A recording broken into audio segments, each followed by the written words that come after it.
throttles and holding. The astronauts, of course, are in the orange pressure chutes. So the closeout crew are in the white coveralls, and the closeout crew will be assisting the astronauts with their helmets and other equipment as they enter the orbit. There I am on TV. How about that? This is an incredibly experienced and dedicated team that gets the people on the orbiter, and Travis is in charge of the whole thing. And not only is he in charge of this one, but he's in charge of the whole closeout crew. 7, 6, 5. All 3 engines up and burning. 2, 1.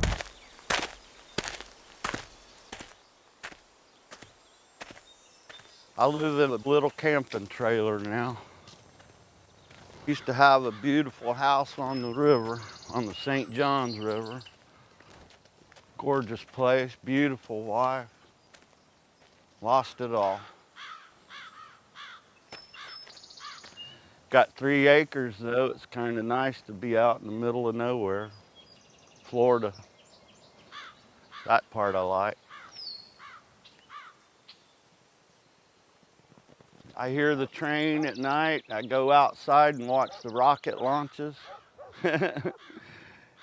Yeah, a little different from when I grew up. We used to climb a big pine tree to watch the Apollo launches. So. But yeah, I'm in the woods. It's where I want to be. I like it. It's what I'm left with. Dear God, we thank you for this opportunity again, for this beautiful day to be with you. Direct our thoughts, direct our steps, and direct our words. We pray for unity, we pray for peace, and we pray for your love. In your name we ask it. Amen. Amen. Okay, good. That's good. That's good. Oh, another monumental day. All right. It's exciting. Do you want a coffee to go? And your little to-go cup? No, I don't think so. By the time I get there, I'll be fully awake. Okay. Let's get up and go. When I look back over my life, I think I've had a good life. And the shuttle program was a very exciting part of my overall career. It played a crucial role in where I am today. I'm always optimistic that the future is going to be better than the past. Welcome to the Harry T. and Harriet B. Moore Memorial Park and Museum. We're so very happy to have you here this morning. My name is William Gary, and I serve as president of the Harry T. and Harriet B. Moore Cultural Complex. How many of y'all want to be teachers?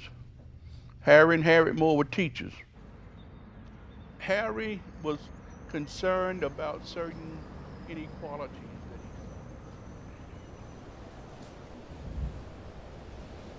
saw. As we all know, there's always a leader for the time. And you two ended up being the leader for the time. Oh, Bill. Yeah, well, you guys did. and these points don't mean anything to me now because I know, you get nothing. I'm retired. You get nothing. 10 years ago, that might have been a call and she'd say, let's promote you. You know, there's a couple things that think about when being at the pad. One, I was involved. I was the pad leader for Pad B here. I'd do a final walk down early in the morning and it felt like the vehicle was alive. The xenon lights are shining up, so even when you look out, the lights are shining, but just how careful you had to be and how intimidating it was. And the way the vehicle would talk to you, I mean, just the creaking and high hissing and standing there and looking up and recognizing what you were a part of. Just that this thing's gonna take 7 people off the planet. Not everybody gets to do that.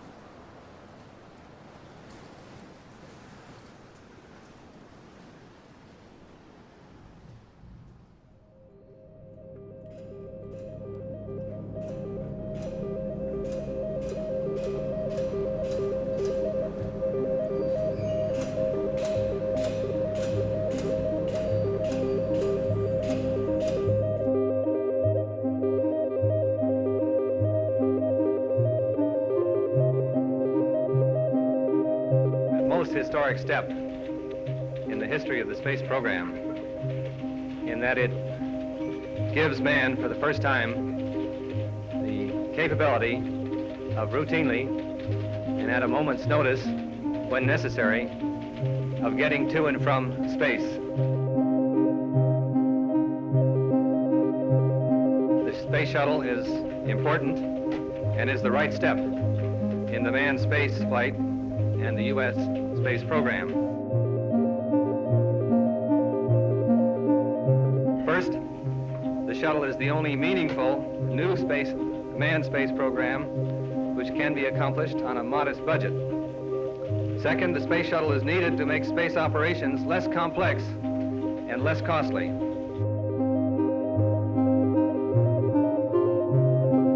Third, the space shuttle is needed to do many useful things. And fourth, the shuttle will encourage greater international cooperation in space flight.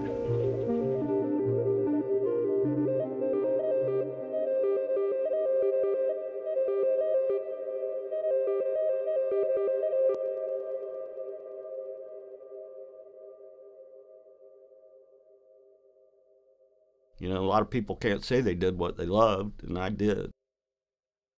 I never wanted to fly. I didn't want to be that guy. I wanted to be the worker, you know. That's what my dad was, my mom, that's what I wanted to be.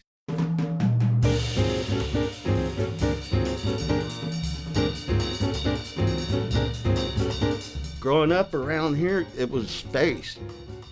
It was just neat to ride your bicycle down along the river where everybody was parked for the Apollo launches. My mother went to work for McDonnell Douglas. She worked her way up to be in charge of human resources. And at the end of the Apollo program, my dad got laid off and my mother signed his layoff papers. So it's in my blood. I went to Brevard Community College and I took blueprint and machine shop.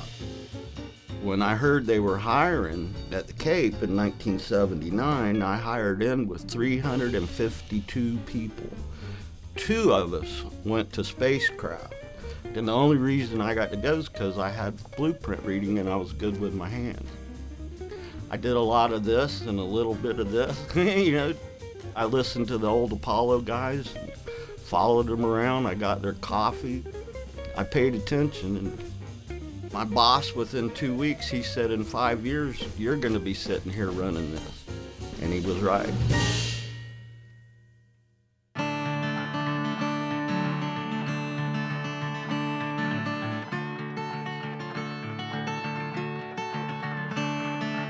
I grew up in Philadelphia, Mississippi. Typical poor black family, segregated, of course. My mother, she could read and write. She loved to read. When I was 4 or 5 years old, she was teaching my cousin, who was a few years older than I, and I would always stand behind her, watch her. So I learned to read before I ever went to school. I'd always been fascinated with the stars and constellations in space. My school, Tennessee State, had a cooperative education agreement. The guy who was the coordinator, he would come around to the engineering classes in particular and try to recruit students to sign up for co-op. I finally told him, if I can work at a space center, I will join the co-op program. So he said, well, you know, we have an agreement with Kennedy. We have an agreement with Huntsville. And I didn't want to go to Alabama because in my mind it was worse than Mississippi. Segregation forever. But Florida appealed to me.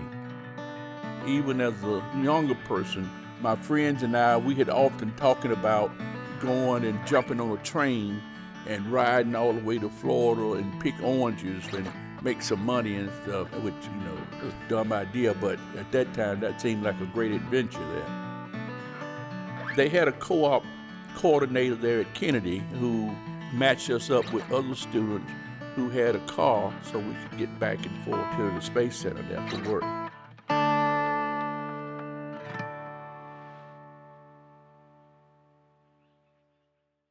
You know, I see people that say, you know, early on they saw the moon landing, and I knew that's what I wanted to do. No, I wasn't sure where I was headed, to be honest with you.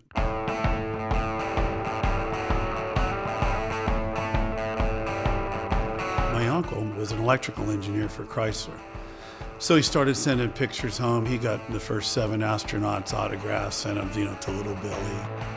He brought us down. We got to see the crawler when it was first manufactured. And it started to make me realize that this is just incredibly interesting. And it was cutting edge. Just like in my generation, my dad's listening to Glenn Miller and Frank Sinatra, and then next thing you know, you got a Led Zeppelin album on, and your dad's like, what the hell is that you're listening to? I went to technical school in Pennsylvania, worked for the U.S. Department of Energy on a coal gasification plant that turned coal into natural gas. And that was during the big gas shortage. Prices were going crazy, lines to get your car filled up. And my mom's flying to L.A., and she meets a guy that works at the astronaut office. Next thing you know, he said, well, we're looking to hire people into the space program. So if your son has a technical background, get me his resume. I'm 22 years old. I come down, I'm sitting in his house, all glass on the water. He's got his boat lifted out back, and I'm seeing these fish jump out of the water. I said, what are those? He said, those are dolphins. So I went from bundled up and, hands freezing to sunshine, sunglasses, watching girls playing tennis on the tennis court. I thought, I could live here. It was less money than I was making in Pennsylvania, but you could see that the steel mills in Pittsburgh, my dad saw where it was coming to a stall. He said, take the less money, go into a program that's starting out like that, and look at the opportunities to grow and finish your education.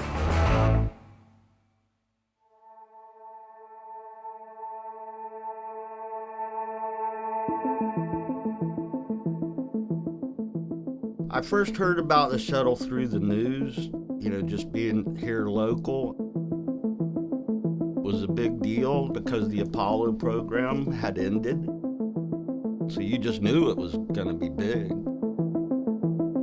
My first impression when I saw the configuration of the shuttle is, will this really fly? Was this really going to work? It was hard to get my mind around. They had artist renditions. It was explained to me as an airplane the size of a 727. It would be strapped to a large fuel tank with 2 solid rocket motors, which are basically rockets themselves. It's going to lift off as a space truck, perform work in low Earth orbit, and then it would land like an airplane. And I thought it sounds exciting, but it also sounded far-fetched. Late 77, thereabouts, we started going out to Palmdale, where the vehicle was being put together.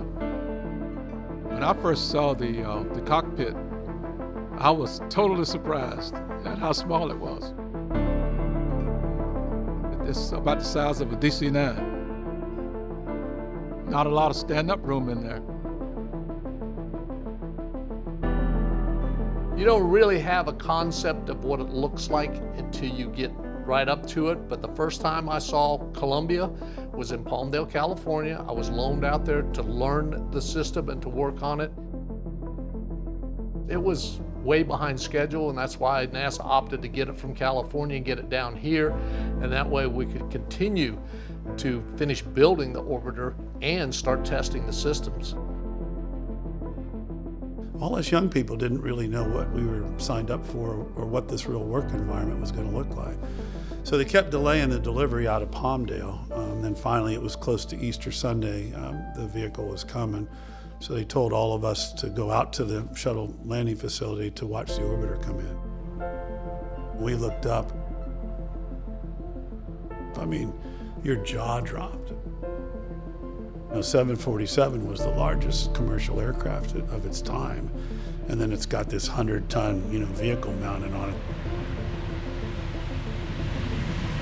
There wasn't a lot of words, just looking up, trying to gather what we were seeing. And then Deke Slayton, one of the original 7, flew his T-38, and he corkscrewed it down the runway, hit the afterburners, and went straight up. The 747 lands.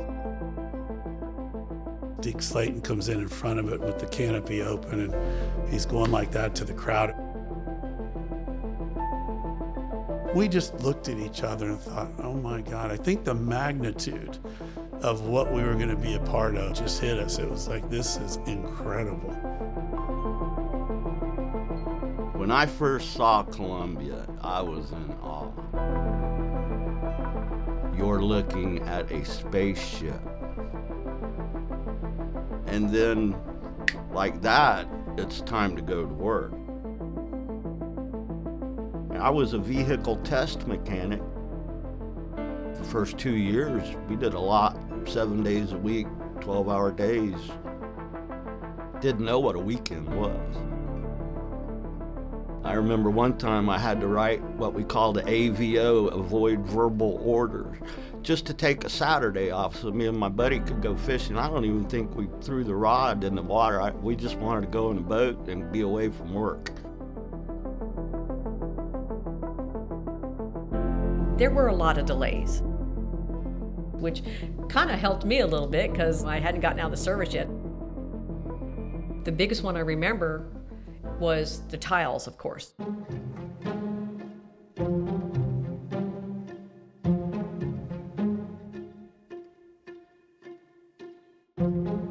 orbiter sees up to 3,000 degrees on re-entry.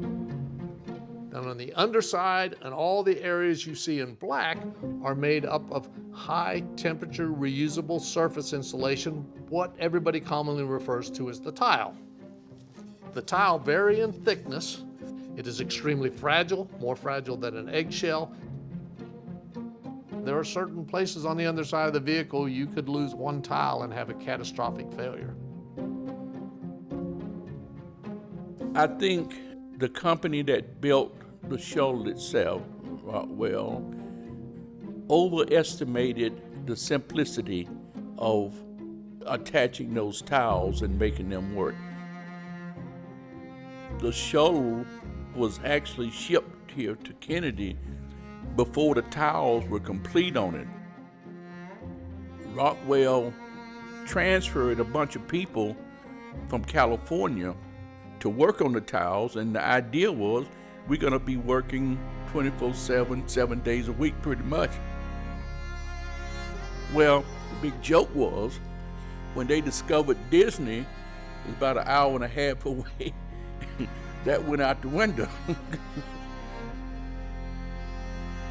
We had like 700 tile technicians on first shift.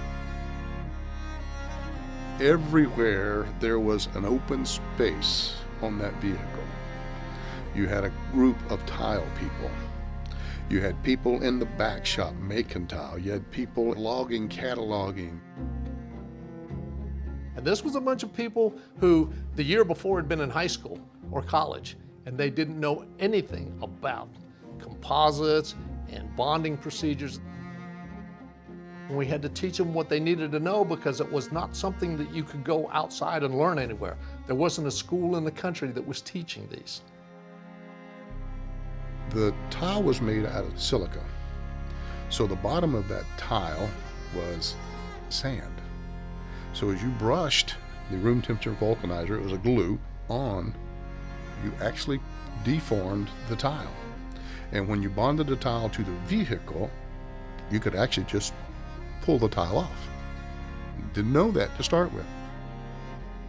The design engineers came up with a fix, but the fix required us to remove the tile off of the ship, harden the back of the tile, and reinstall the tile on the ship.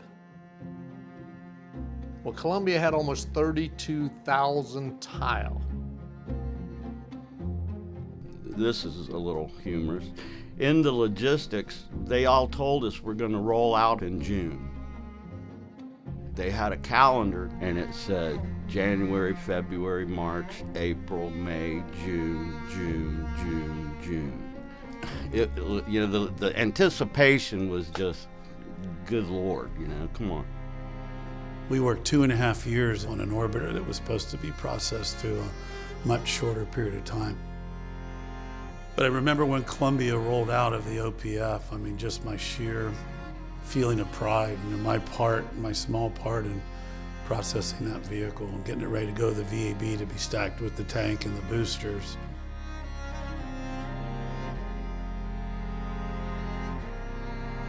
And then going out finally to the launch pad. All of our manned vehicles before shuttle, we flew the rockets unmanned several times to make sure they were safe. When we flew the very first space shuttle, Columbia, it had 2 astronauts in it, John Young and Bob Crippen.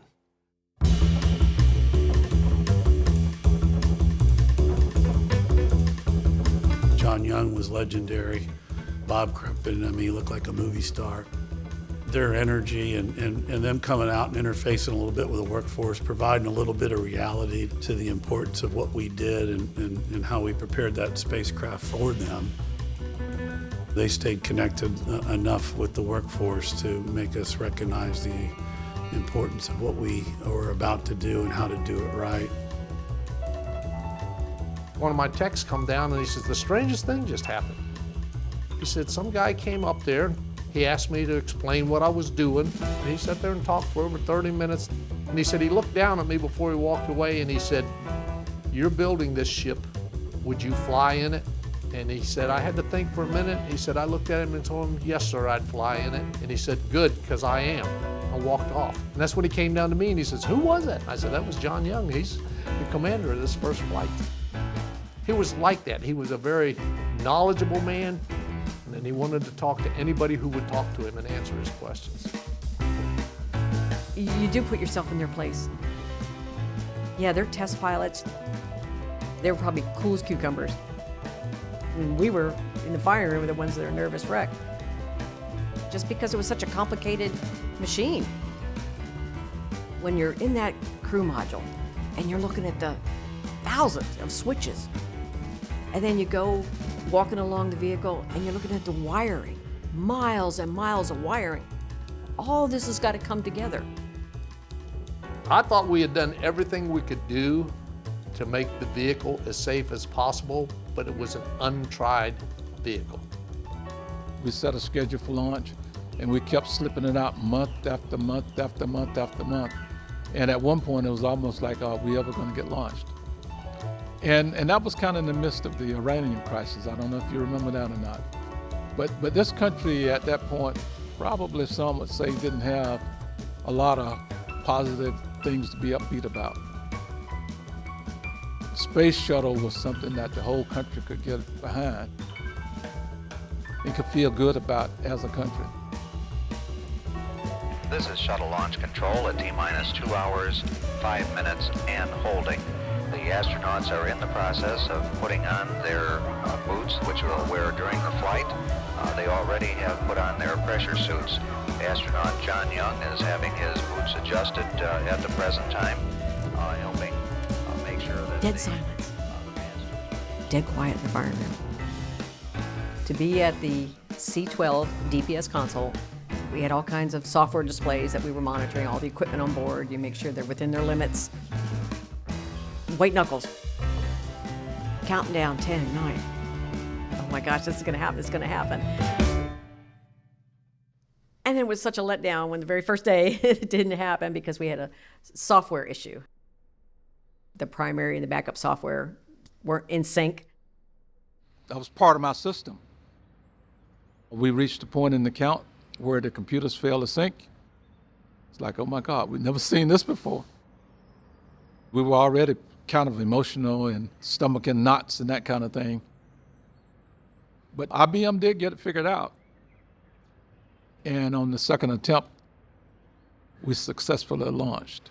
T-minus 10, 9, 8, 7, 6, 5, 4. We've gone for main engine start. We have main engine start.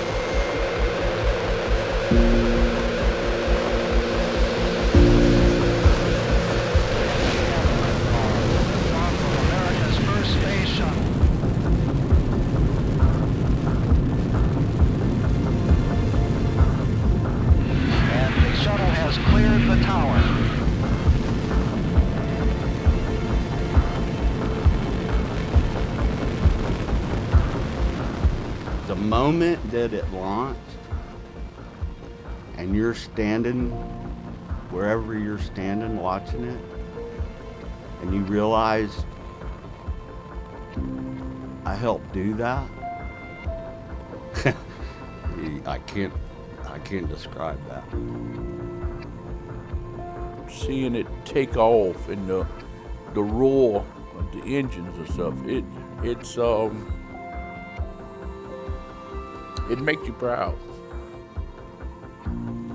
We were jumping up and down, and everybody high-fived back then. We were all high-fiving each other and hugging, and just total elation that's the product that we've been working on for 2.5 years, and it just cleared the tower. I was a launch team member in the prime firing room, firing room 1. If you ever see pictures of the post-launch, there's me in a white jacket waving an American flag. I mean, just going crazy. It was a special time. Of course, we were glued to the monitors. We're watching the monitors, watching everything. It's like, okay, there go the solid rocket boosters. Good, everything's working. Oh, there goes the tank. Yes, oh my gosh. It was the coolest experience, but it was very tenseful. It's like, oh my gosh, please, everything worked. And then you could see that same excitement that when STS-1 landed. John Young came down the stair truck, and he was running around the orbiter like a little kid, pumping his hands up. I think it took me longer as time went on to recognize the bold courage that those two guys had on a completely new system like that. But I was hooked. I mean, I was absolutely hooked.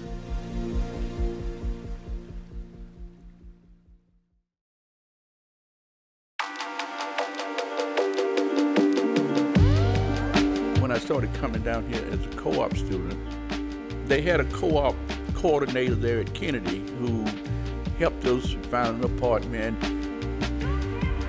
He had a list of apartments that we could rent at. Even though this was 68, 69, they were all segregated. A few years later, I met a young lady. We got married, and then one of the things that we wanted to do is buy a house. It was on North Carpenter Road, which didn't have any other African-American families out there at that time. We didn't give a lot of thought to it because there hadn't been any incidents that I could remember. However, we endured quite a bit of harassment there.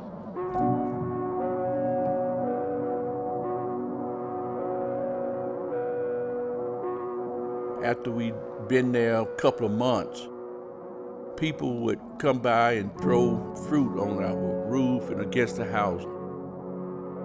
They would drive through the yard and mess up our grass and knock over our little decorative figures.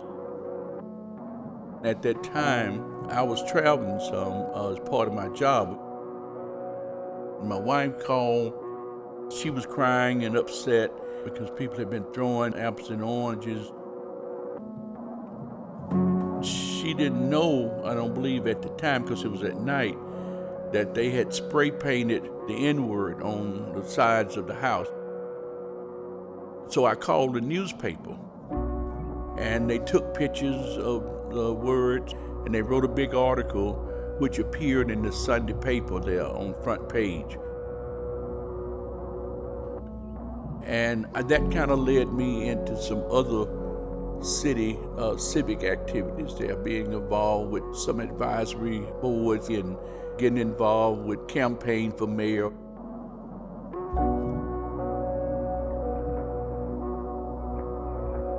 You know, when I see all the stop hate, the focus that we, have a dislike for each other, sometimes I don't understand that because I know most of the folks that I know and people in my family, we don't have that. I didn't see it. It's a team out there. Worked hand in hand with many African Americans that are my friends today because they were solid people doing a great job. They were competent, and I didn't see much focus, even at that time, on making any of those determinations that we were different. I had good relationship. Charlie Bolden, our first African American NASA administrator. We started together. He just grew up to be the boss. But yeah, he'd knock you out of the way to hug me right now. So, you know, we're good friends. It might have went on, but I didn't notice it. And I damn sure wasn't a part of it. If you think the natural order of things is that you are always at the top, you are the leader, then yeah, you won't see anything. When I was appointed the facility manager of the operations and checkout building, people would stick their head in the door. I would be sitting behind the desk, and they would ask, "Where's the facility manager?" It didn't occur to them that you might be that person.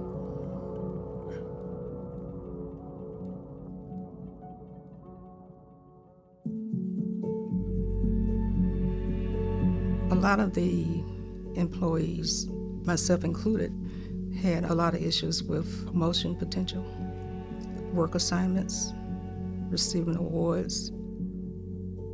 We had agreed as a group that we were going to file a lawsuit. But when it got down to time to file a lawsuit, a lot of them backed out. So it was just 4 of us that volunteered to go through with the lawsuit. Some people weren't happy about it, even though it wasn't against them, you know. They just didn't like the idea that they had to testify. I managed to work through it, and I continued to do my job and didn't let it get me down. I think the fact that we spoke out and made the agency aware of the fact that we were aware that there was a problem meant a lot. Some people that I worked with, especially some of the ones that came in after me and knew what I had to go through, told me that they were proud and happy that somebody stood up. It took a while for opportunities to come. It took a long while. Do I think the playing field leveled off and things were kumbaya? No, I don't. Do I think that there weren't instances where people were precluded because they were African American? Yes, I do. But I don't think that it was a harsh, overt effort. Could more have been done? Yes. But there was a lot that was done.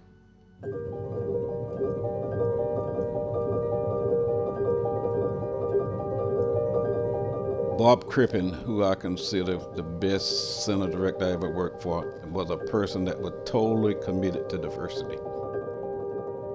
We went and visited the black colleges with engineering degrees, met with the engineering people, and we was able to hire quite a few people during that period.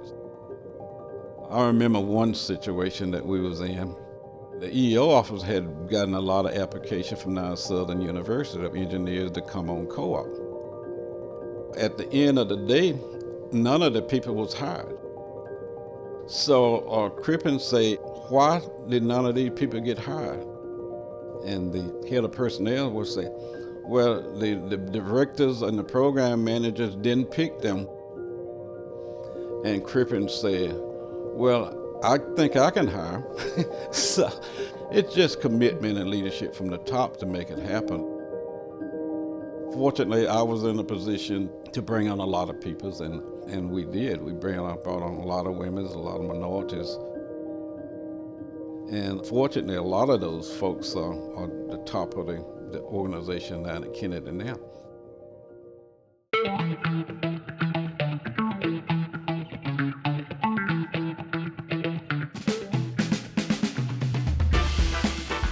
I became a safety specialist through a specialty training for entry professionals.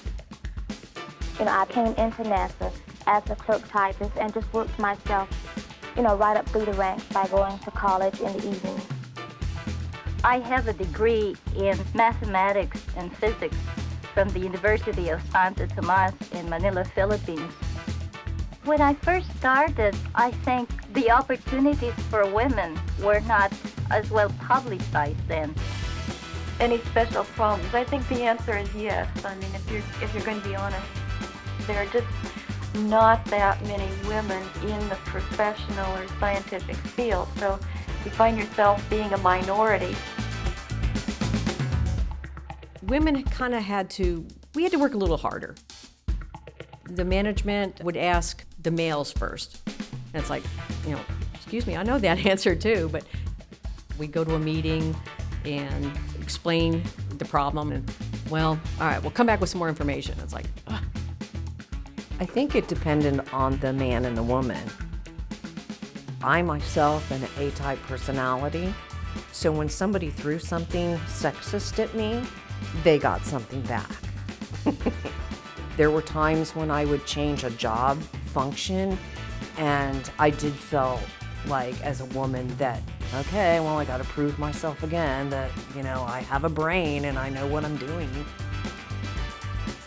We never got promoted as quick as our counterparts, although we gave 200% and then some. You didn't have a lot of female directors. Joanne Morgan worked in the launch room. She had her challenges, and she was white. Can you imagine for us that was behind her? Joanne Morgan's a great mentor. Her theme was always rise above it. Especially when you're a female and a lot of tough challenges are thrown your way, she wouldn't let you come in and kind of cry on her shoulders. When you're a little girl and you want to be an astronaut when you grow up, it's like wanting to be a doctor when you grow up. You're told that's not an appropriate goal. If I could give any advice to anybody, and I hate people who give advice, it would be not to let people tell you what you can't be. You have to decide for yourself what it is that you want. And if you want it, really want it badly enough, then you have to make it happen for yourself. Dr. Sullivan leaves us to go to NASA to be one of the first women to enter the training course as an astronaut, and we wish you good success. My view of the space program's moving from really a test flight stage to a stage that will involve really all of mankind. And I think it's just a natural expansion to include other segments of the population. I certainly feel that women are here to stay as part of the space program. This time all the women selected were selected as mission specialists. I certainly feel that in future selections with women training as pilots that there will be women selected as pilots. I think we're here to stay.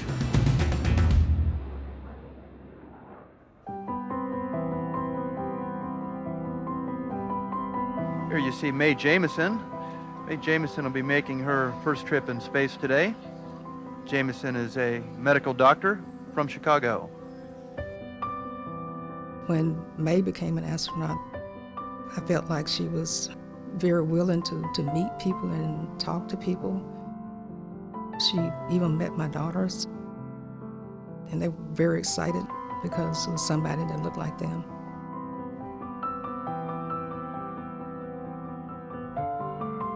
When we finally did get a person of color chosen as one of the astronauts, you begin to think that, we're on the right road here.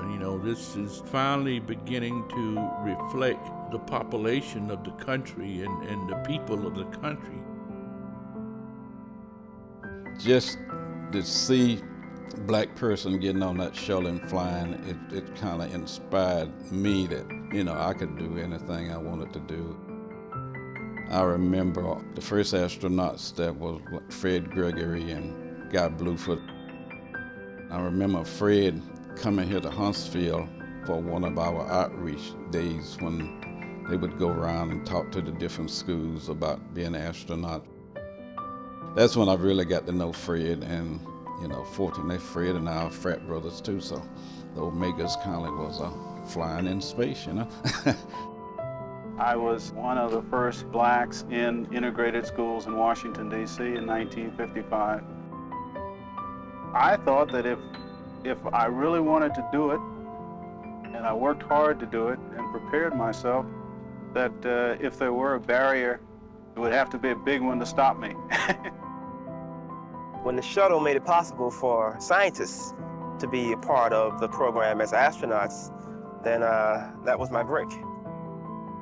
I was interested in just about every subject that came along, but science was the one that gave me, and mathematics was the most challenging, gave me the most difficulty in it.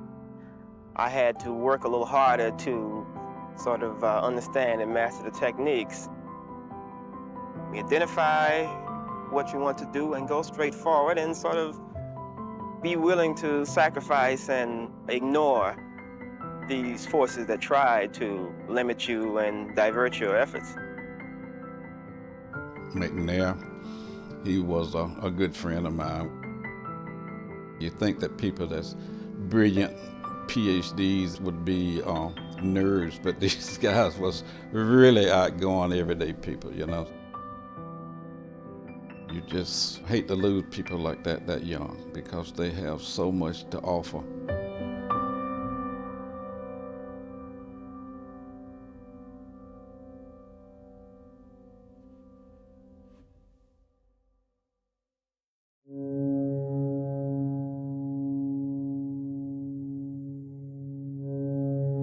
You know, I think when you look at the shuttle, it is an amazing, complex piece of equipment. When NASA was selling this to Congress, I realized that they had to have, you know, some vision of its usage, its cost, and so on and so forth. But that was no way to really know until they got it into the environment and actually started doing flights.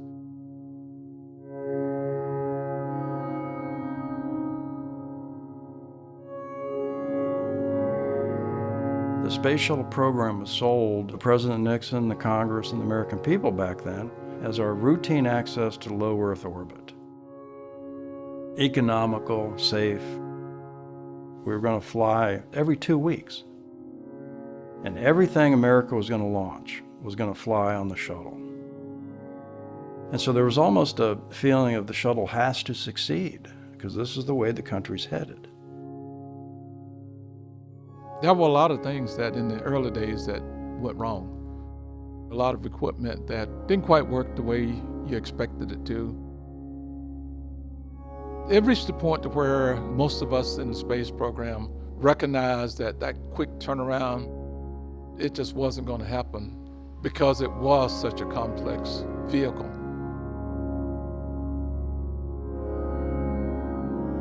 The shuttle required too much work on the ground before its next mission, which was not truly anticipated when it was designed. The feeling when it was designed was that we wouldn't need to test every system every time and inspect every tile. Well, we ended up doing that because it was the right thing to do. And that just slowed everything down, and so the promise made of every 2 weeks just was never going to be. I think the best year we had 9 flights in a year.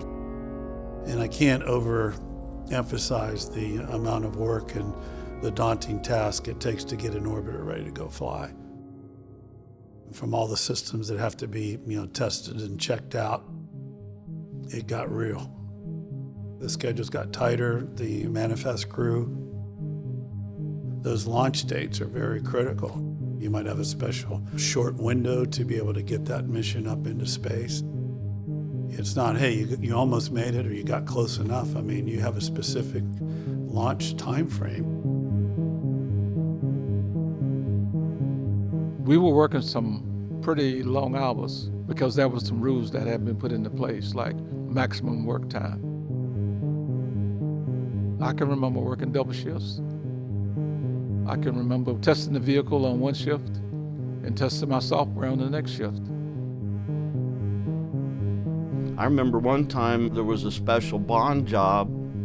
I was there 22 hours on double time. So that's like a whole paycheck in one day, That was satisfying, but I busted my tail. And people all around were doing that. It wasn't just me. I don't want it to sound like that. Everybody around was doing that. The need to meet a schedule was true. I mean, we had different commitments to customers on board the shuttle. There was pressure from certain elements within the shuttle program to launch that vehicle. And people that had a say-so didn't want to be the one to scrub a launch. My boss was an astronaut.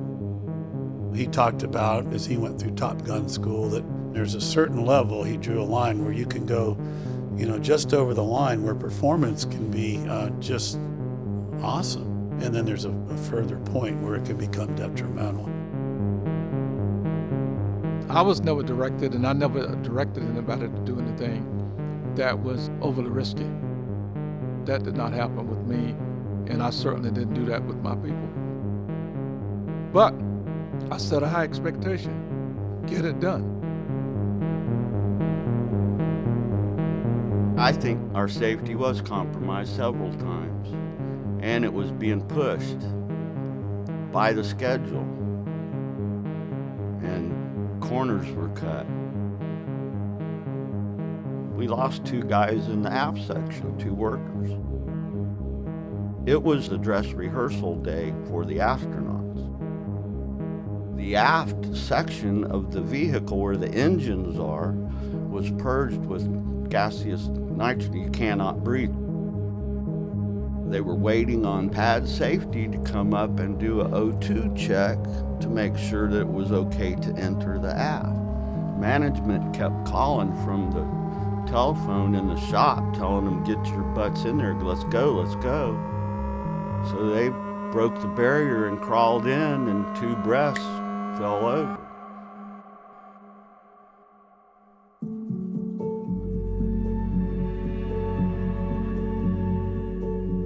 I mean, safety was always built into our culture. Everybody made sure that we knew the importance of what we did and the impact if we didn't do it right. We practiced worst case scenario of 7 people incapacitated, so we could clear the pad 3.5 minutes if we had to. That's a lot of responsibility. You got people's lives in your hands. That's something that you need to take a deep breath and think about, I always thought at the processing level that we were delivering the best vehicle. And we treated the crew like, would you put your mother on there? Would you fly your sister? Would you put your wife on there? You think about people boarding that, 7 people getting ready to leave the planet, and you believing you didn't do the best you could, or that we did it okay, and we hope everything works out. That was never the case. Good afternoon. I'd like to introduce to you the commander of STS-51L, Commander Dick Scobie. As usual, it's a real pleasure to be at the Cape, to come down here and participate in something that the Cape does better than anybody in the world, and that's launching space vehicles. I am hoping that the affliction that Steve Hawley had from the 41D mission specialist of the delays hasn't rubbed off on me, and I think the guys behind me are hoping that it hasn't also. Otherwise, they might throw me off the flight. The mission is a great mission. We're looking forward to it, and I think we're ready to go fly. It's good to be down here and to be flying a vehicle that we know a lot of folks down here have worked very hard on. A great pleasure finally to get this far. I'm very proud to be part of the program at NASA. We look forward to launching from the Cape first of all, and returning here a few days later.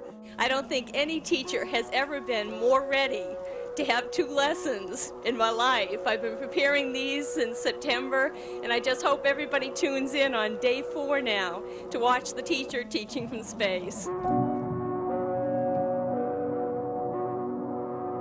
This may sound shallow, but when I look at astronauts, I think they understand the inherent risk in manned spaceflight. And I think they and their families sign up for that risk. This is a risky business. And while the accolades and the benefits are great, the way it was configured, there was just no easy, simple way to escape from it. Columbia was designed with an escape system for the 2 astronauts, just the commander and the pilot. The first 4 missions had escape capability. Then it was declared operational. The escape capability was removed from Columbia because it weighed a lot. All the other shuttles that were in design and build at the time weren't even built with that system. So it was predetermined that it was going to turn operational very quickly. Well, operational is a funny word. Operational can mean something to you, it can mean something different to me. I will tell you that the shuttle system never turned operational like a Boeing 737's operational. You always keep in the back of your mind that, yeah, there's no parachutes, there's no ejection system. We got to do our job, and we got to do it right. We got to make sure every component is working well to launch and land safely. Probably the downside of it is there was so many successful launches there. It can be easy to be lulled into this is routine, and there's nothing routine about it, really. It was always an experimental vehicle. It was always living on the edge of failure every time we launched.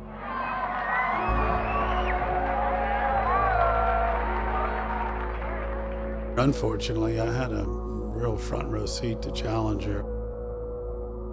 As you would have it, we scrubbed the day before because we couldn't get the piece of GSE off of the hatch. Then they recycled to a launch day where the weather was just incredibly bad. I came in at 3 o'clock in the morning. I was supposed to do the final walk down. As I start walking down the pad, I'm freezing. I mean, I grew up in Pennsylvania. I've never seen a day like that in Florida. The handrails were all covered in ice. The serrated grating that the crew would walk out to the orbiter access arm was all iced over. So I did what I thought was right. I went over to a point-to-point phone on the 195-foot level, and I picked up, and that rings directly into the control room, and described what I was seeing.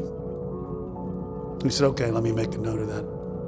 And I'll make sure that the crew gets briefed that they need to be extra careful. I said, that wasn't the desired result. I mean, are we really going to launch? And I had a schedule with me. We always carried schedules with us rolled up in our back pocket. He said, we'll get to this point in the count and we'll probably recycle. And T-minus 7 minutes and 30 seconds. It was a very, very smooth countdown, if you will. T-minus 15 seconds. At that time, I was the supervisor of the DPS system, the onboard computers. Management sat in firing room 2. The launch team sat in firing room 1. Sonny Carter was an ASP, that's an astronaut support person. As he strapped everyone in, we went back to the launch danger area. Sonny stood next to me and we watched it lift off.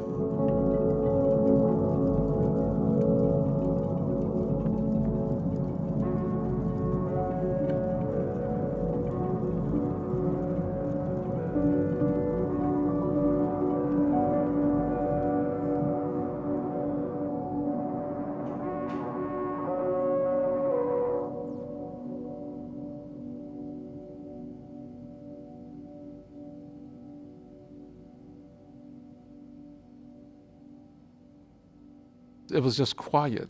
It was just quiet. And the engineering director said, did anybody see anything? What does your data look like? And there was no data. And he said, well, don't move anything. You know, leave everything intact, leave everything right where it is. You know, they let us go home after a bit. And I remember going home and turning all the lights out. I had a VCR, and I put a extended tape in the VCR machine and started recording. I haven't looked at that recording. That was a bad day. That was a very bad day.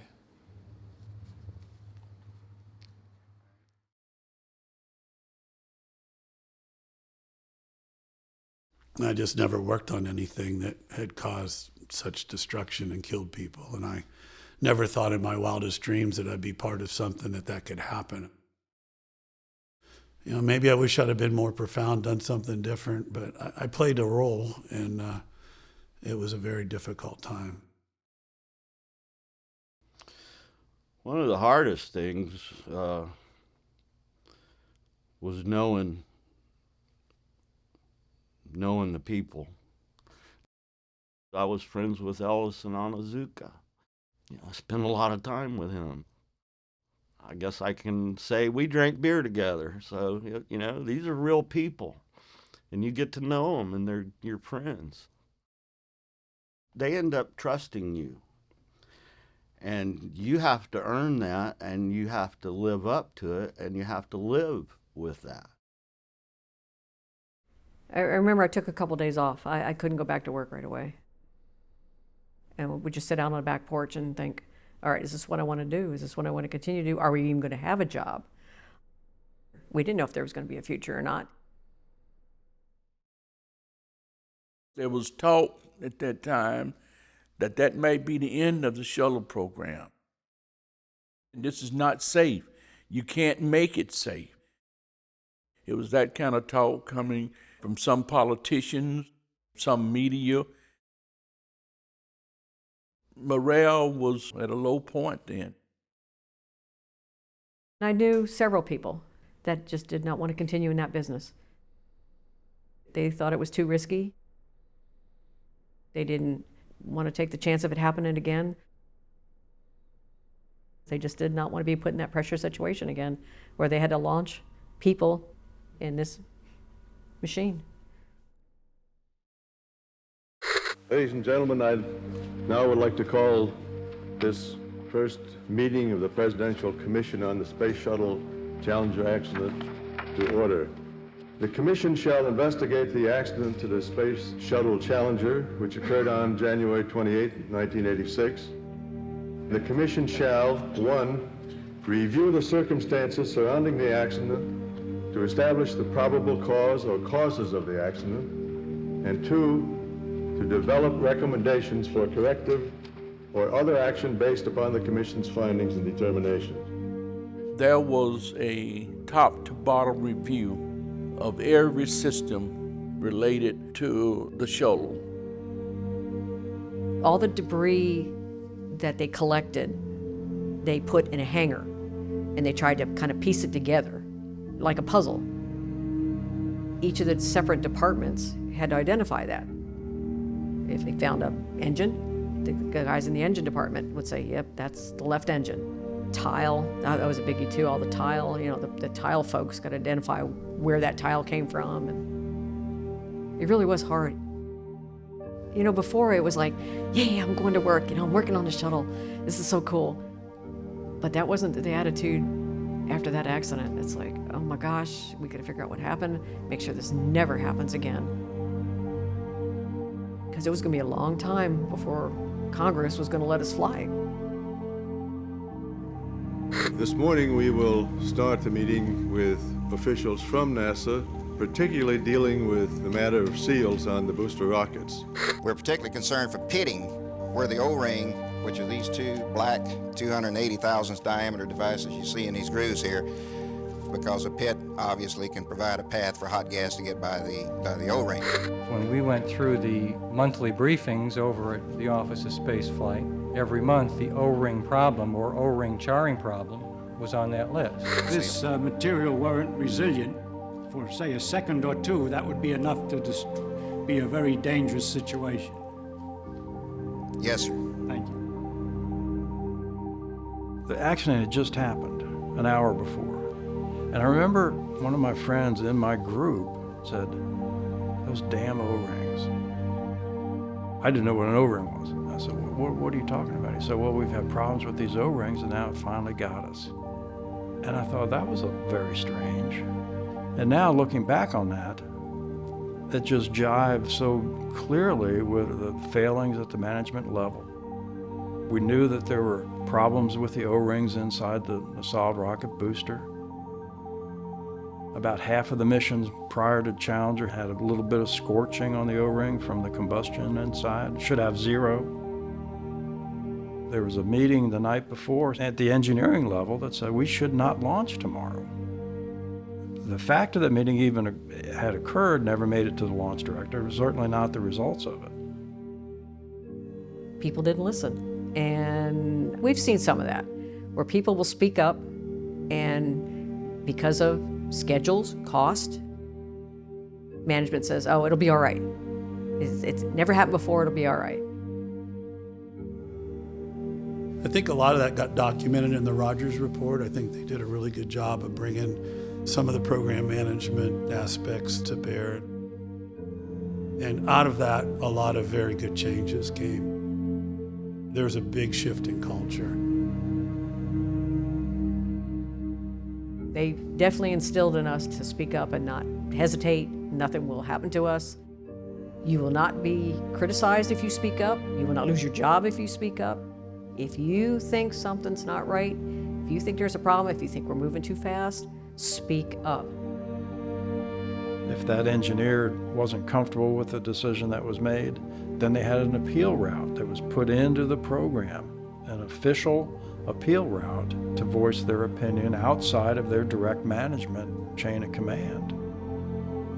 Might not be acted on the way that engineer wants, but at least it would be heard. And that's something we carried on throughout the remainder of the program. Sometimes what worries me is that as time goes on, the younger workforce, they haven't experienced this. And the people that learned from those mistakes are no longer with us. So my biggest concern is how that stays current in current programs, that people understand the sheer devastation of when you don't get it right. The way it was handled too, you know, they buried everything in a silo, you know, and they acted like it didn't happen, kind of. It's buried in an old Minuteman missile silo in the Cape Canaveral Air Force Station. 100 feet down in the ground, pieces are laid on top of each other. There's a concrete cap on top, welded down, never to be seen again. And that was because management at that time felt like the shuttle had to succeed. That accident was one of a kind, will never happen again. Let's just put that debris away and move on and try to live up to our promise of frequent flight rate and low cost access to space.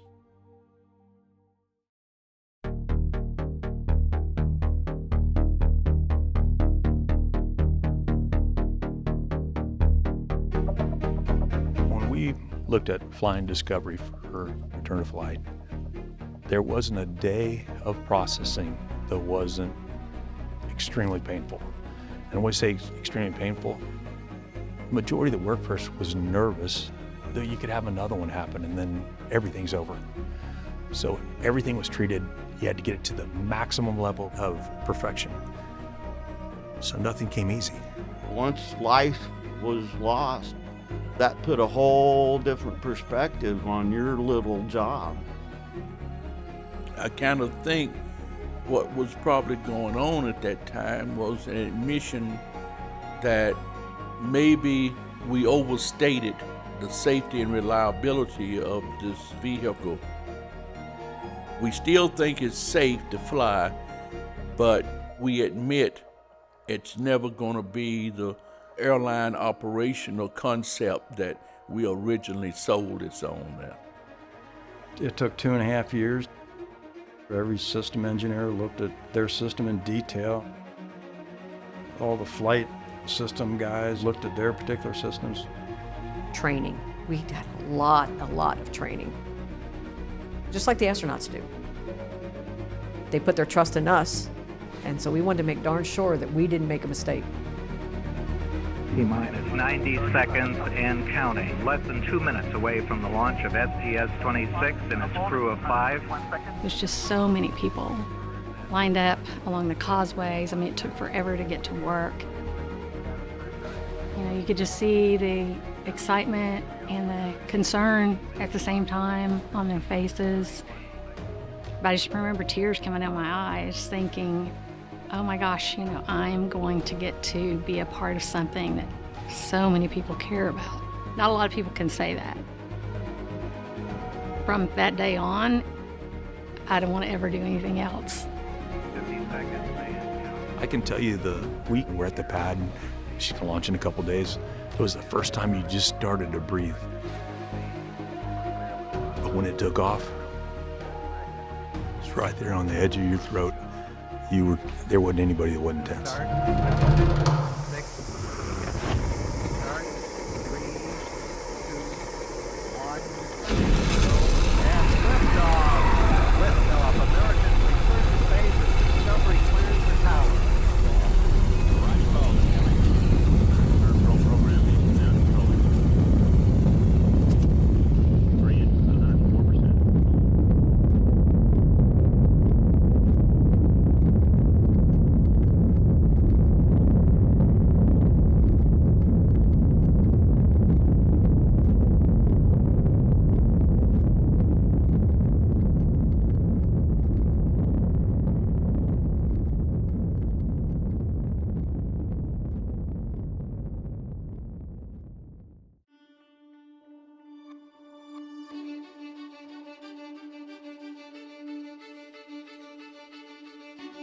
We weren't totally relieved until it lands. You know, that's when it's like, okay, came home safely.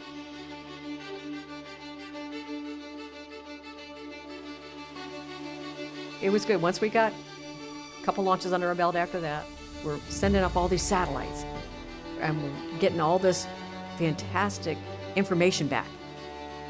It's kind of like a jab that everybody's like, yeah, see, we told you we could do it.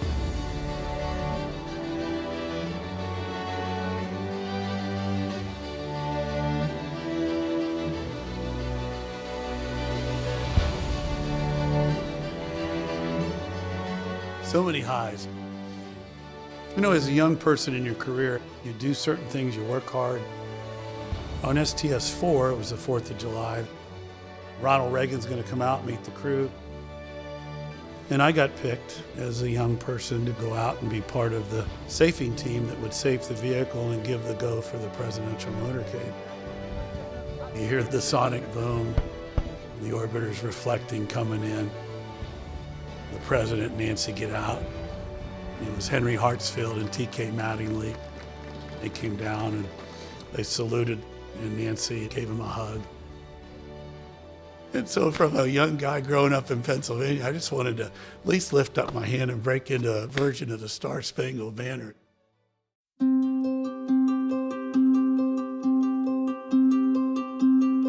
One of the highlights of my life involved the RMS, the remote manipulator system. I was the lead engineer on that from day one. It was built in Canada, so I was going back and forth to Toronto, Montreal, working with the Canadians. It had basically the same movements that your arm would have.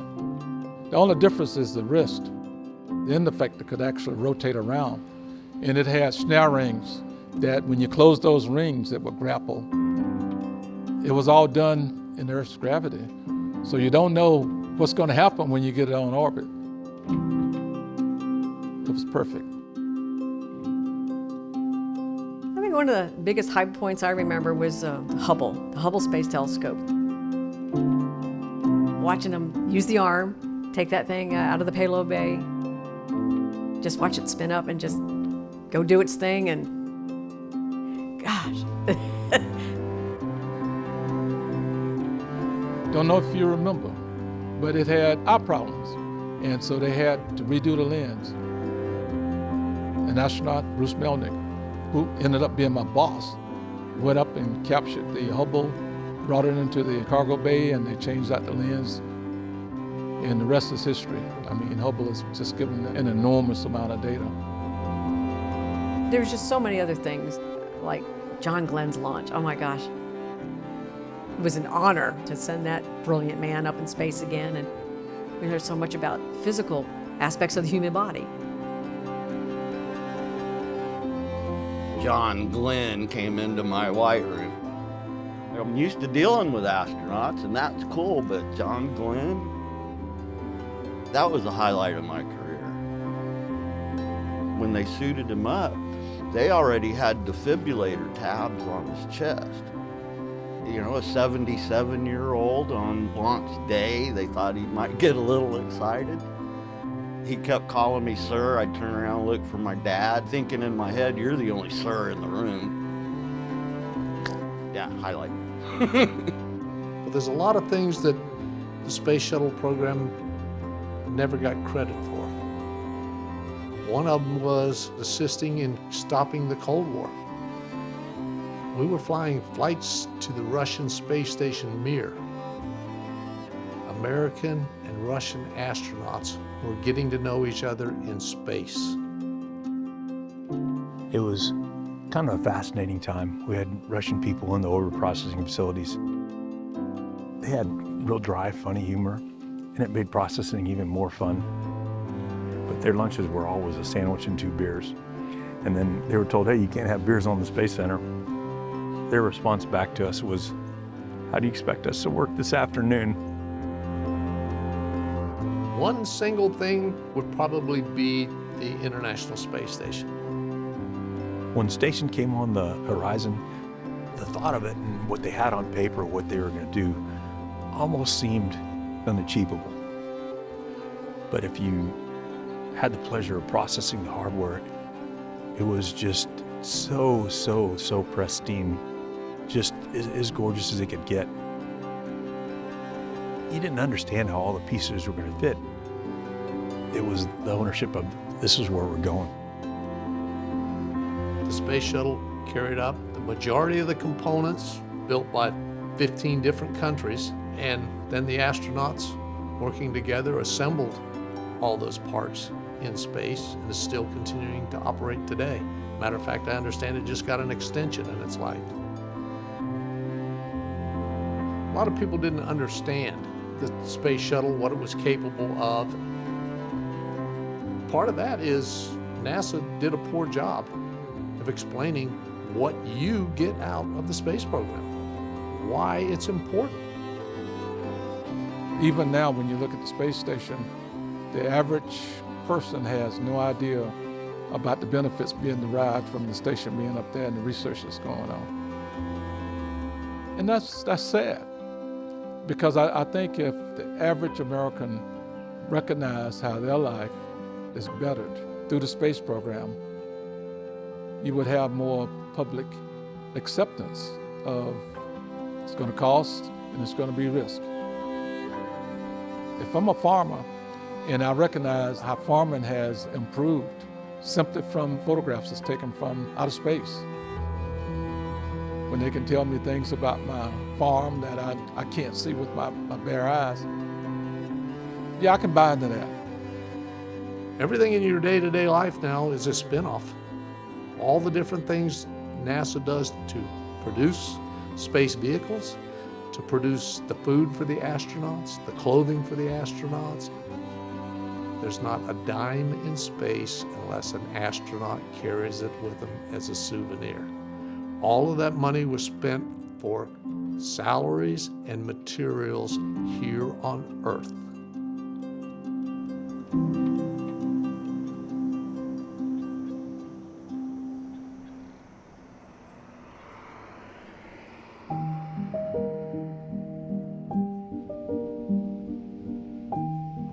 Working in the space program, it was more than just work. It was a lot of fun involved in it too. I remember we would celebrate birthdays, we would celebrate promotions. We'd go to Cars Park after work sometimes and just let off a little steam. It was outside of the Cape, so you could have some brewski. No alcohol is allowed on center. We're all young.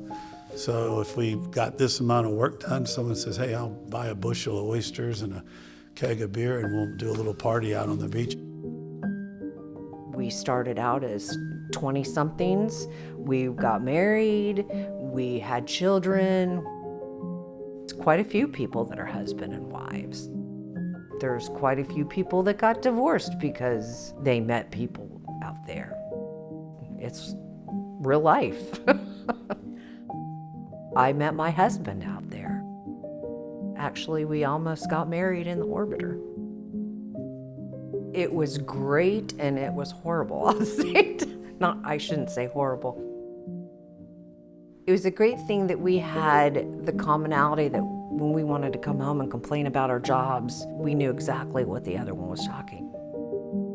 And then again, having your husband at your same workplace, and then you go home, would see your husband after you've seen him all day at the workplace all day. We tried driving into work together, and let's just say he's a morning person and I am not. So we quit doing that for the safety of our marriage.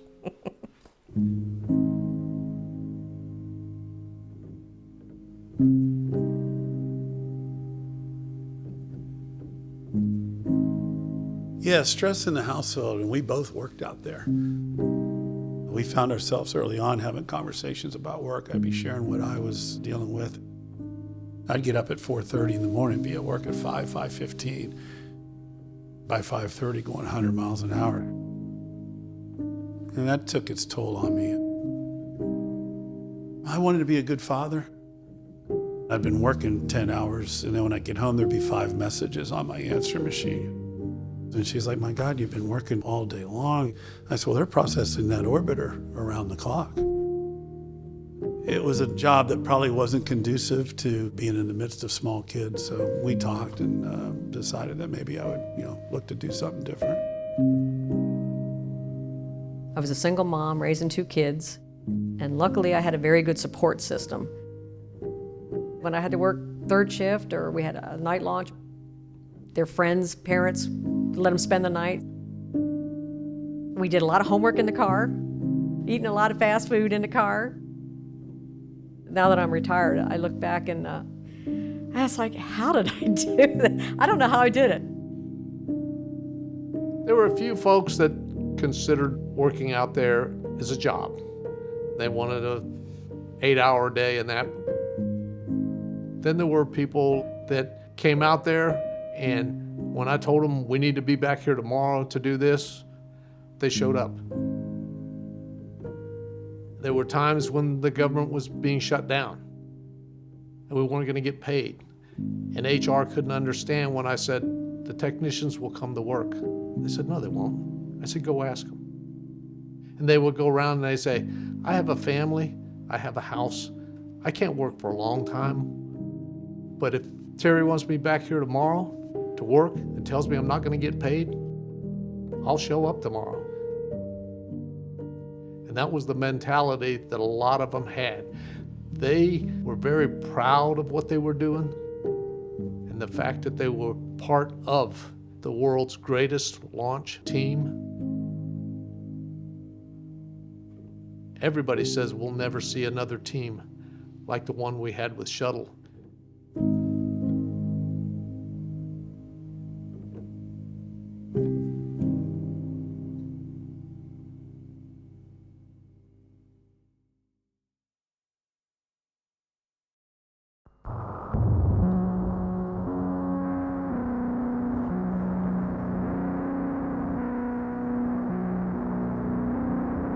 I was at home. I wasn't going to go over for the landing. In fact, I was still in bed. And my son called and said, hey, Dad, the shuttle is late. And I'm saying, the shuttle can't be late. It doesn't work that way. You're ready, grounds are enabled for the landing count. Thank you. I remember it like it was yesterday. We were home. It was not a regular work day. We always had NASA Select on. This is amazing. It's really getting really bright out there. And we kind of knew through the count what was going on because we knew the jargon. I don't see anything out of the ordinary. Okay. We kept hearing them calling for Columbia and no answer. And Columbia, Houston, we see your tire pressure messages and we did not copy your last. Instrumentation, Max.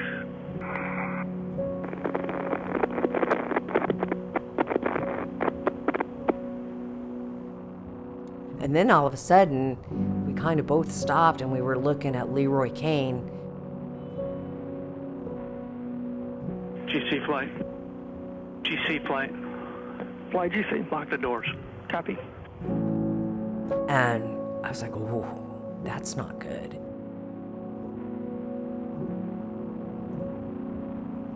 You know what time it comes in, and you know it lands like within the second. It's like, okay, something's not right. So I happened to call the firing room, and I said, hey, did we land somewhere else? Did we not land at Kennedy Space Center? And they said, we don't know what's going on. So I said, all right, I won't keep you guys because you're busy. Final flight. Good flight. We didn't know what to do. We were like the rest of the country. We were glued to our TVs trying to glean anything. We're going to suspend our normal format right now because we've got some breaking news. We can confirm that the shuttle is behind schedule. You'll notice here, it looks like you can see pieces of the shuttle coming off. Pieces of the shuttle coming off.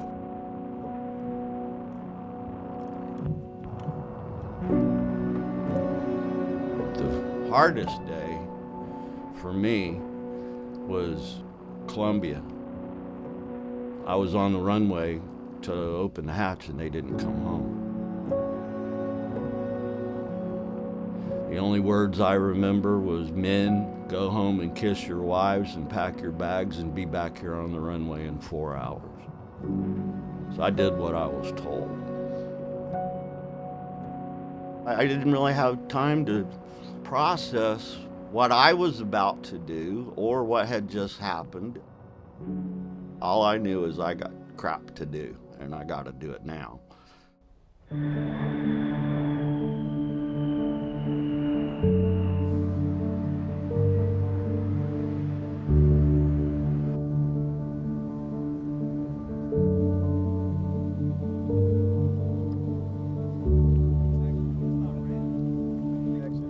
As part of the recovery effort, they decided to search with helicopters.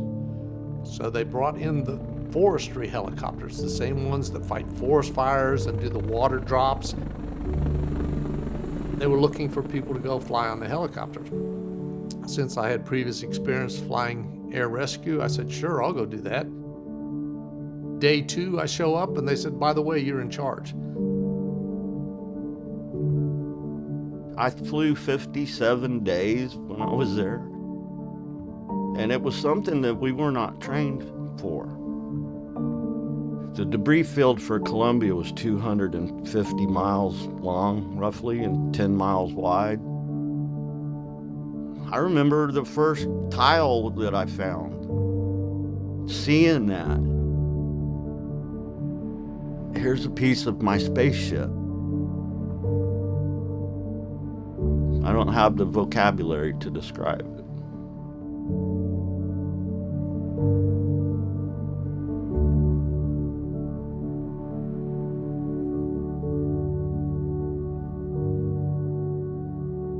Loss of life is hard in any job.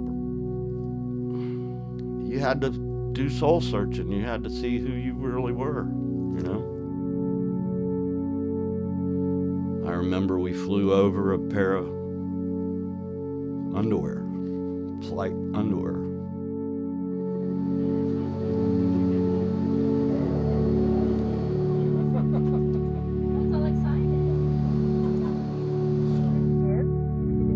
Here comes the Superman entry of the astronauts.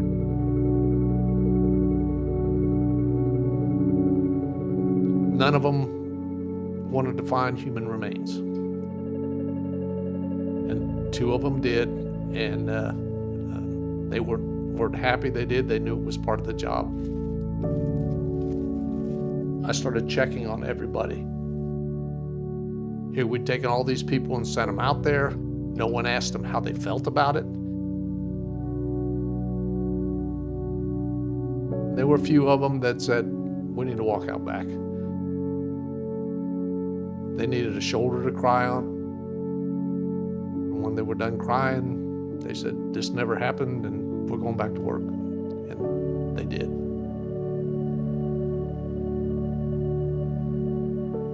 That was the hardest job I've ever done. And I think it was treated with reverence. I don't look back and dwell on it anymore. You can't let that eat you up. You just got to know that you went and did something that needed to be done. I was there for a bad reason, but the people actually came together and made it a good thing.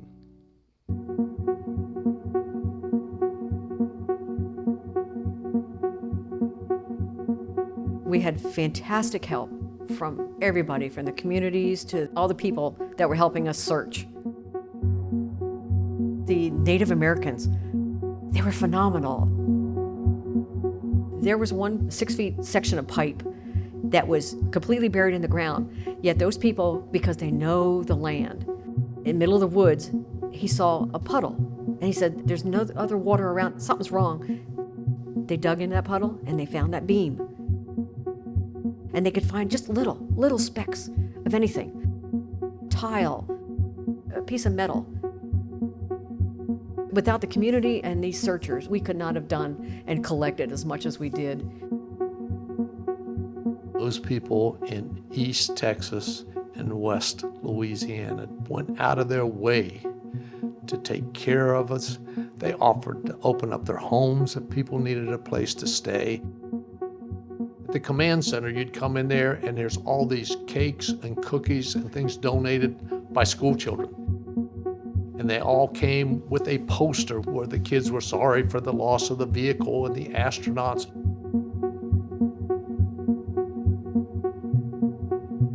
One day we're in the hangar wiping down the helicopters and stuff, and I hear a horn blow, and I go out there, and there's 3 guys with a cooker and a trailer and a keg of beer and a whole pig. And they brought us barbecue. I said, bring it on in, let's go. No one asked them to do that. They saw the need and they volunteered to do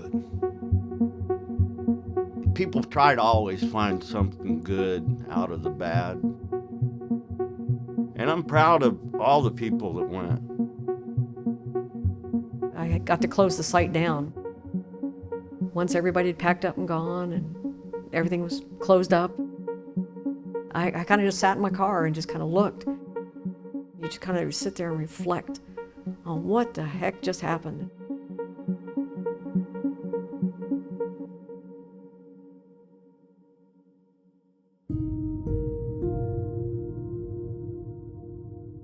The intense on-the-ground field searching in Texas and Louisiana is complete now, as you know.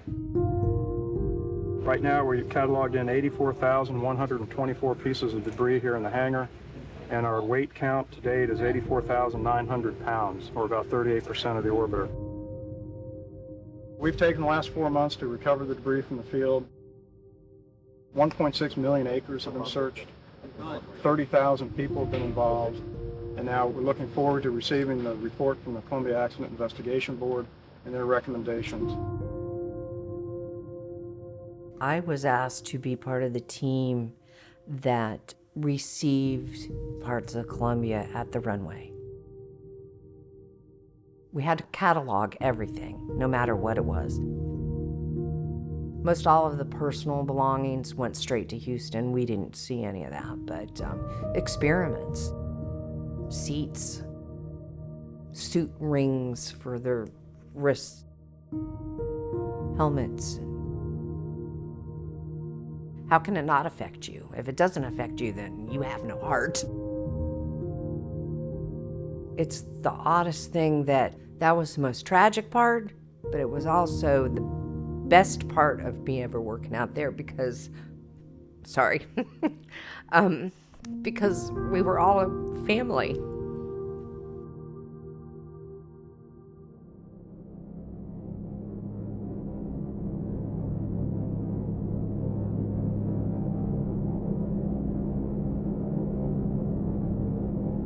This is our 3D reconstruction of pieces of the left-hand wing. Those are actual pieces of Columbia that we have them pieced back together so that we can see them in their logical orientation. And of course, we can get behind it and look inside and see what may have been deposited on the inside.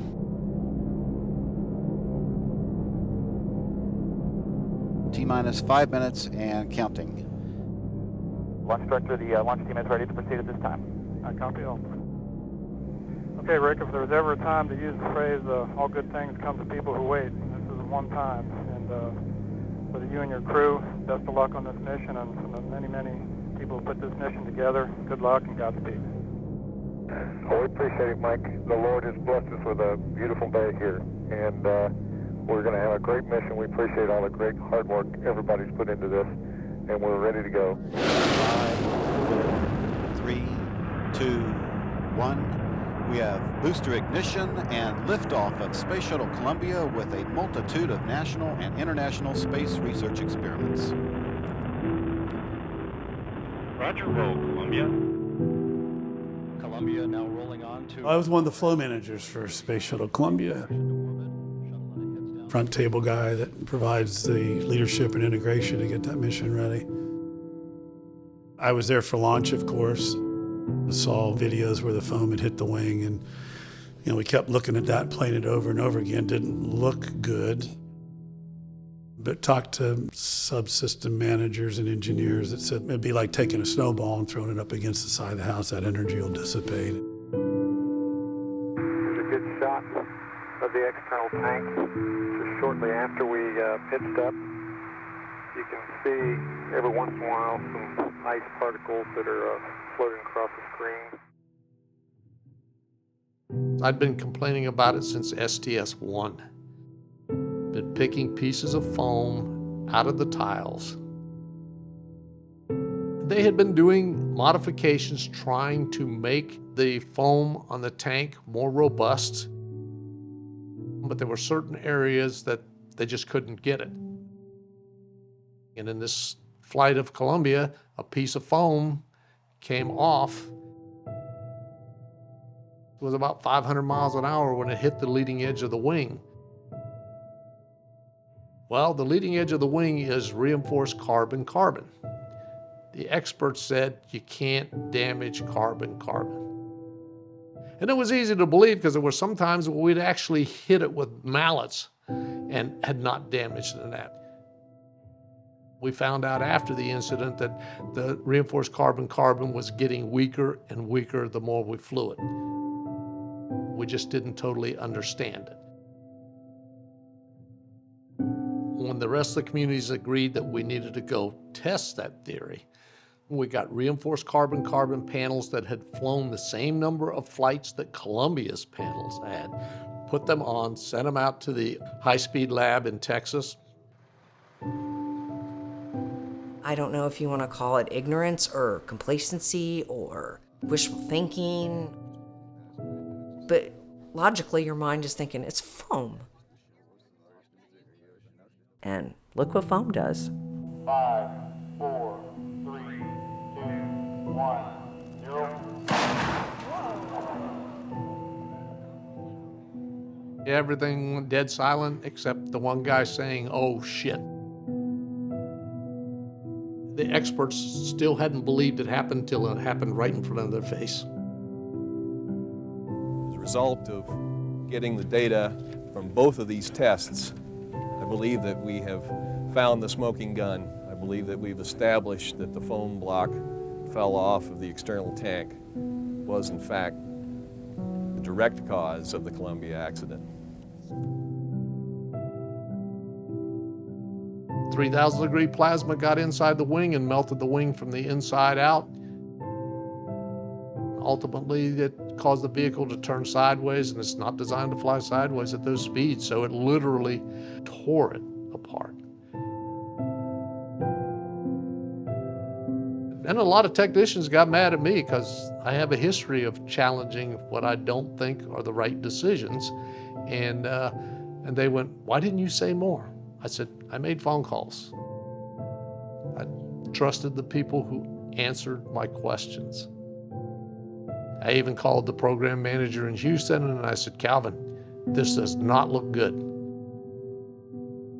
But the experts said, all their computer models said, it's a non-critical issue.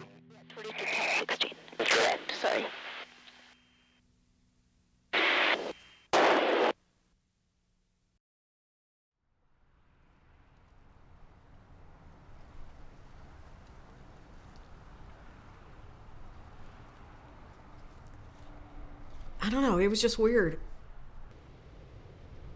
It just wasn't the same. I didn't have the same enthusiasm anymore. It's like, okay, this is the second tragedy I've been through. It's like, I don't know, is this all worth it? Since it was the second accident, will they let us fly again? You know, all of those things are going through your mind. Personally, I thought we could make it safer and fly it again. I was a proponent of reducing the flight rate. The concept was keep 2 shuttles, fly each one only once a year. Because remember, we had astronauts on board the space station. We had to get crews back and forth and supplies back and forth. If we were to shut down the shuttle program, we'd be relying on the Russians, which is what happened. Another part of the reason I thought we should fly the shuttle, not just the technical side, was the workforce here. The board has been extremely forthcoming all the way through the investigation. Our administrator at the time of the recommendation, Sean O'Keefe, good friend of mine, his position was essentially whatever the Columbia Accident Investigation Board recommended, we're going to do. NASA had conflicting goals of cost, schedule, and safety, and unfortunately safety lost out in a lot of areas to the mandates of operational requirements. There was a mischaracterization, maybe even a misunderstanding of what the shuttle was as a mature and reliable system. All levels of leadership are going to have to actively drive the bad cultural traits out of the organization. And it's something they're going to have to buy into personally. They're going to have to accept it in their gut. And in their daily reactions, they're going to have to look for these traits that we have carefully enumerated in our report, like stifling communications and stomping on engineers and things like that. And they're going to have to drive it out. It is not simple. It'll take a long time.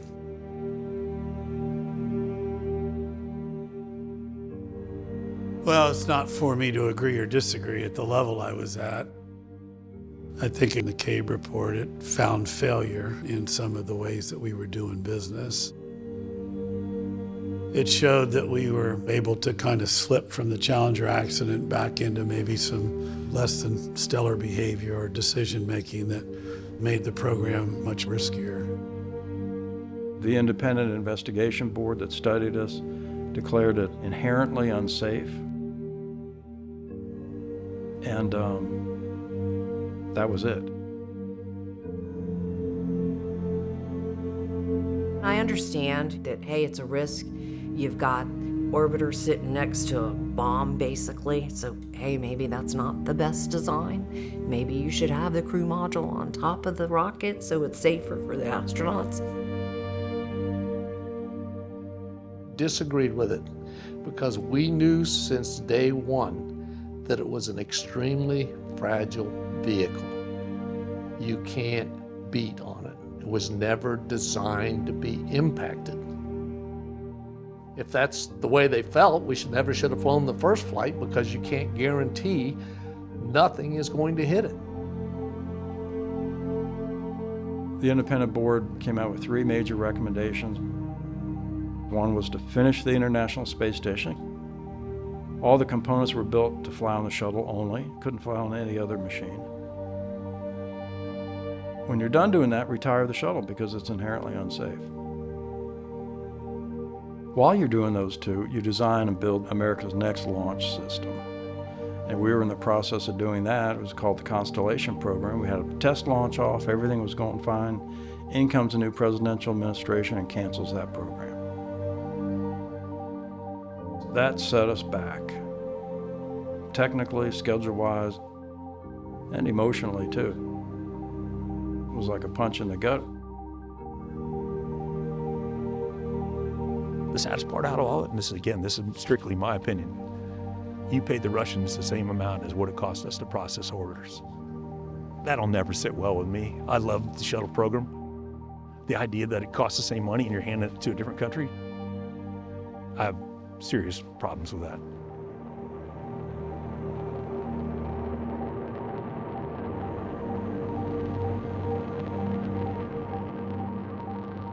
Those particular spacecrafts were completely ready to go fly for many, many more missions. I mean, they were outfitted with glass cockpits. They had major modifications. It wasn't your dad's Buick anymore, you know what I mean? It really had evolved, a completely automated space program. But unfortunately, the loss of life put a chink in the confidence. And so I understood where they were coming from, but it was very sad that it truly was coming to an end. In 2010, the Space Shuttle, after nearly 30 years of duty, will be retired from service.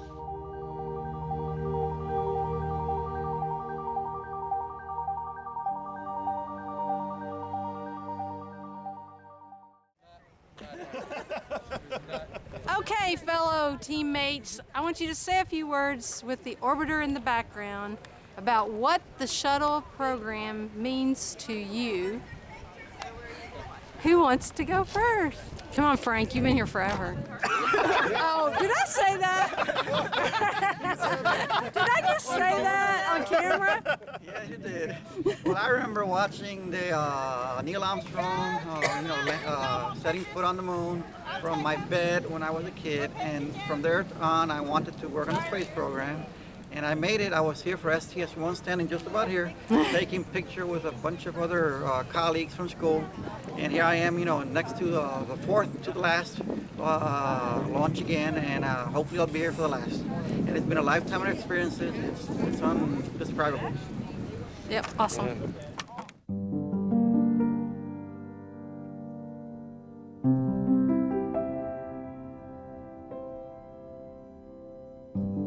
The end of the program was a challenge for Mark Nappy, Patty Stratton, who was his deputy, and then myself.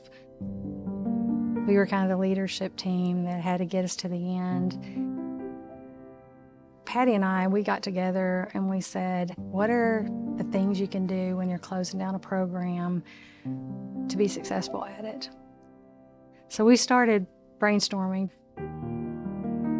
We're all about the people. She was kind of similar to me in terms of her management goals that she strived for. And I said, well, to me, people need to be treated with respect. And we never let them walk out the door without shaking their hand and thanking them for everything that they did for the program. Yeah, just talk about today and the symbolism of it and how you feel about it. I've done a lot of reflection. I'm gonna start crying, Rita. It's okay. Just everybody that's worked on the team. Built such a great team over the years. I've learned so much from you. And I'm just thankful I got to be here.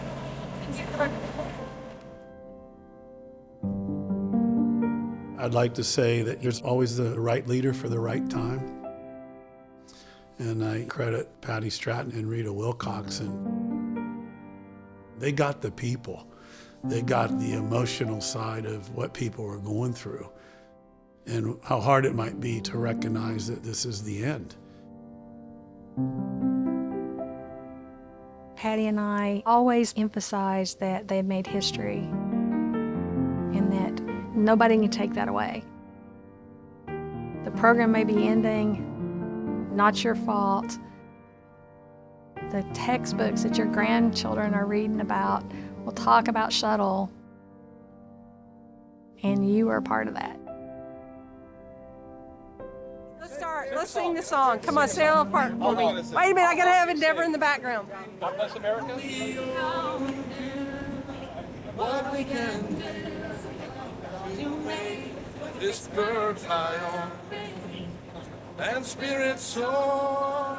Yes, they soar when three main angels sing, and I see you. Yes, I see. You feel the same. The voice is dead. They're beautiful, because that's not that one.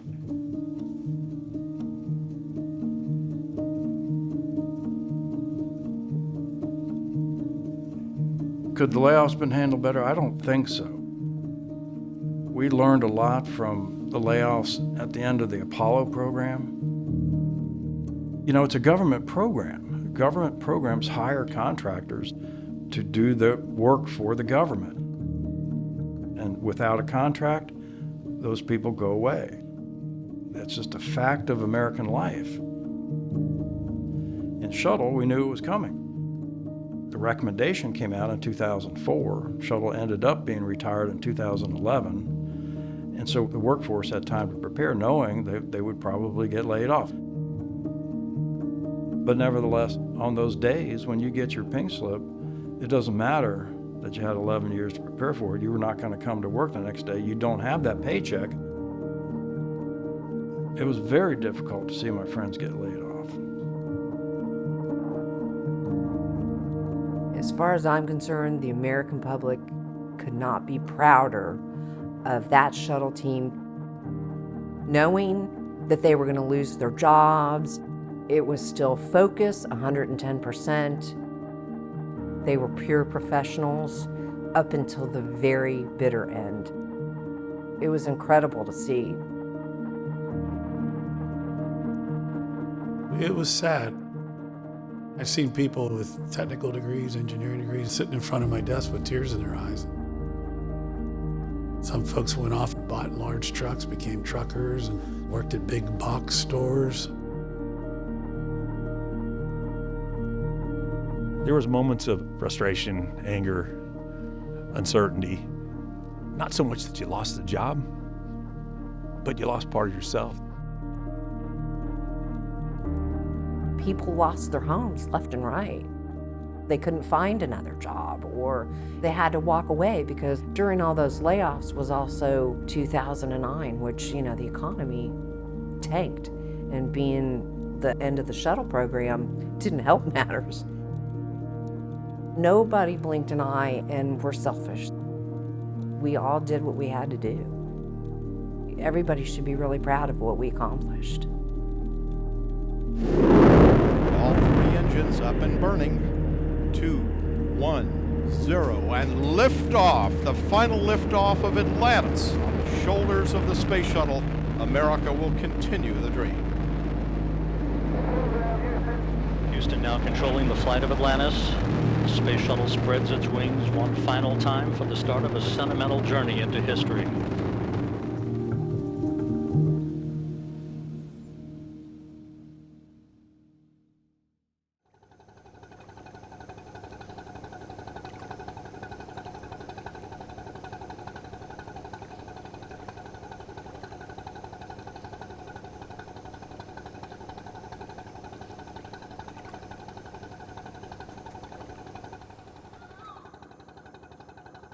You know, the day the last shuttle launched, when it cleared the stack, I knew my life as I knew it was over. Honestly, I felt like my family walked out on me a little bit. I lost everything. I trusted people I shouldn't have trusted. I got to find something now to make ends meet. That's all. That's just life. Honey, I'm home. Good morning. Morning, Travis. Welcome. How we doing today? We're doing good. How about you? I'm ready to go to work. I hear you. I think that's just way cool. Yeah. And she was here today. They'd sewed the blankets by hand. I'll show you one. I volunteer at the museum. I don't get anything out of it. It costs me money I don't have just to drive there. But I do it because I found out that there's people that are interested in what we did. For a long time, I didn't even tell people what I did because I didn't want people to think I was bragging. But damn, what a cool job. We were not special. There was thousands of people that did thousands of things. You had people's lives in your hands. You had this vehicle that was just awesome. We put our hearts and souls into it, you know.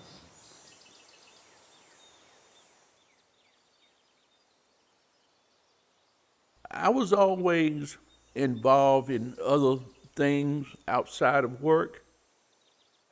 So once I left work, I put on a completely different kind of hat. I do think NASA put forth an effort to provide access to equality in terms of employment to African Americans. Many of the school children kind of grew up with the shuttle program and being able to see black astronauts. It broadened their horizon into what's possible. We have a myriad of issues that need addressing today. But I think national programs can help unite us as a nation and as a people.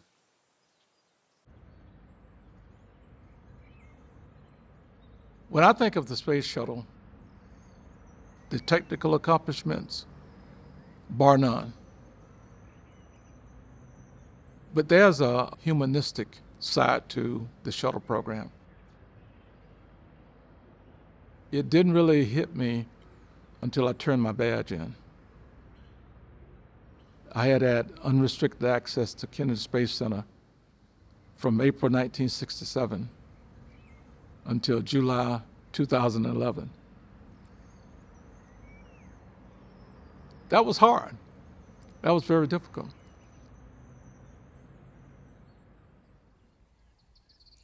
I was very, very lucky to work on a new program from start to finish. Job security, raising the family in that environment, be a part of all its highs and lows, unfortunately. It's cool that they have a time capsule over there in the visitor center. When they sealed that thing up, they had people write down their kids' names, and they're going to notify them when they open it. So I'm hoping my daughter will get to go there. I think it'll bring back a lot of memories for her. And maybe for her kids, my granddaughters, they'll say, you know what, I want to do that too. I want to be like Grandma did and do that too. It's highly emotional. You know, we'd fuss at each other, have arguments, sometimes raise our voices.